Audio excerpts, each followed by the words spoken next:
Bukatot. Order na sa Bukatot. Order na kayo sa Bukatot. Meron tayong Bukatot dyan. May bakal. Gusto nyo may bakal na yung mga pabigat. Na, mura lang yan.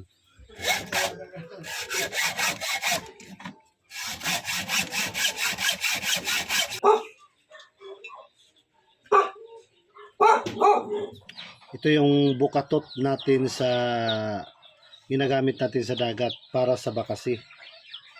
Tapos nilagyan natin siya ng foam.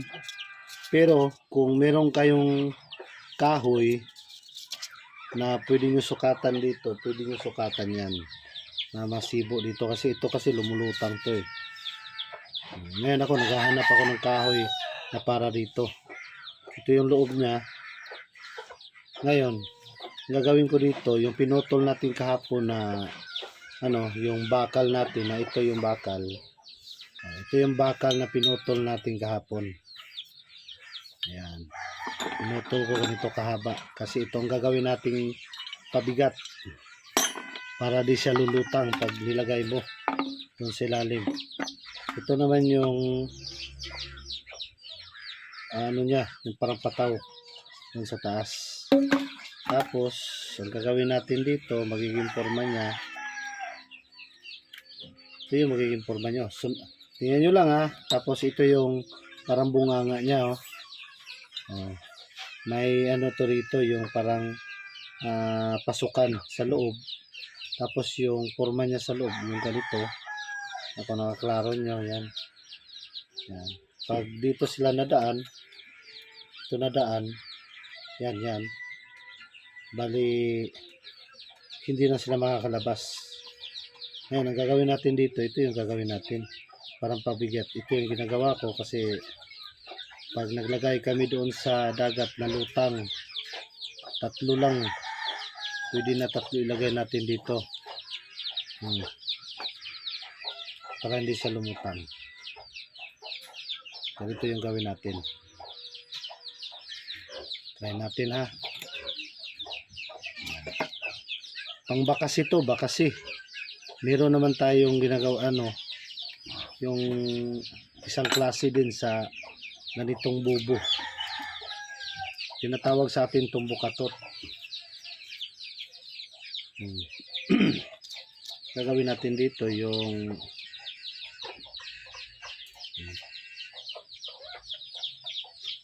gagawin natin dito, tatalian natin to.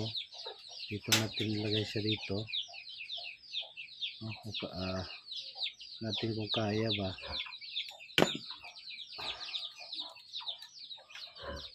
Tsagaan lang kasi apat ang mahuhuli dito yung bakasi, kung alam nyo yung bakasi.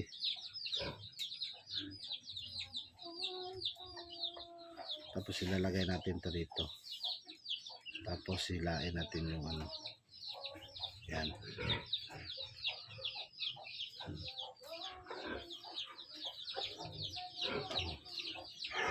Palit natin yan.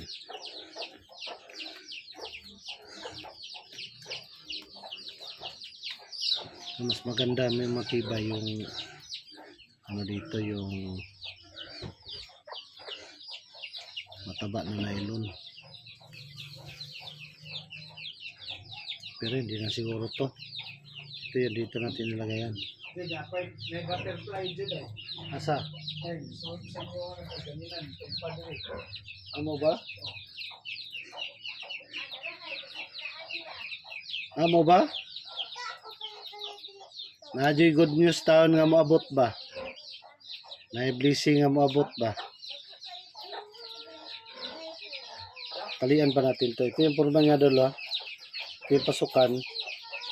Pasukan niya. Tapos pag may huli na yan, may takip yan dyan. Dito mo lagyan ng pagkain niya. Tamban. Yan. Tapos sarado mo yan. Babad ng siguro mga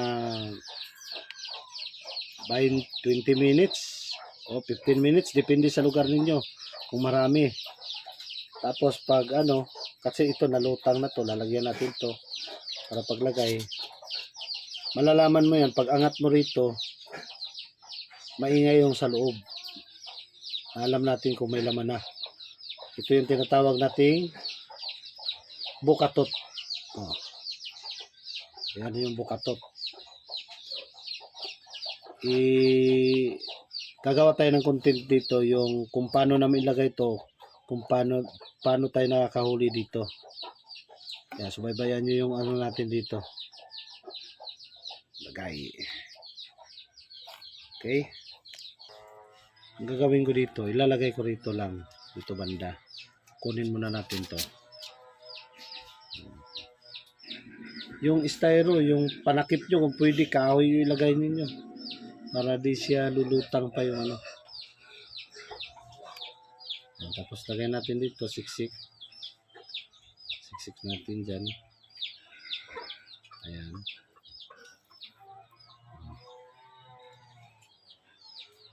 Lagay natin dito. Siyempre, ano yung kuko natin. Marumi yung kuko.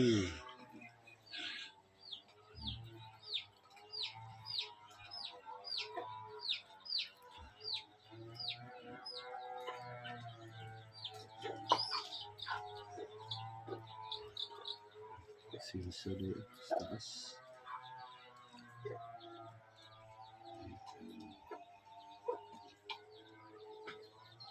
Magpaluto ta sila gabi. Kuya, Ha? paluto ta sila gabi. Wala, jarin di yung dato, no? No. Kaya matulog pa daw mo si Jarin. Karon. Matulog sa kuya. Kaya kapag kuya.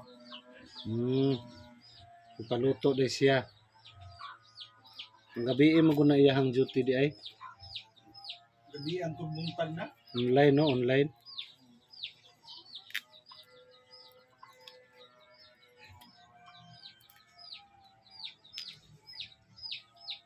Ano na siya ang finish na to nga kuan yung ginagawa natin. Pero yung iba mas makapal pa rito yung ginagawa nila.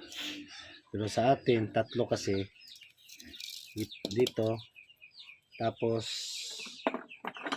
dito naman yung isa. Bali tatlo. Isa, ayan o. Para lubog talaga siya sa ilalim. Ayan. Tapos ito na yung finish natin. Pero yung ginagawa ng iba mga ano nito, yung tali. Sa atin naman, nylon lang. Pag masira, saka ulitin natin. Pero ito matibay kasi itong kulay green ano. Kaming wit ko. Ito yung ginawa natin dito. Ayan. Ayan yung bukatot natin. Try natin to. May butas sa gitna. Tapos ito naman. Okay. Alright.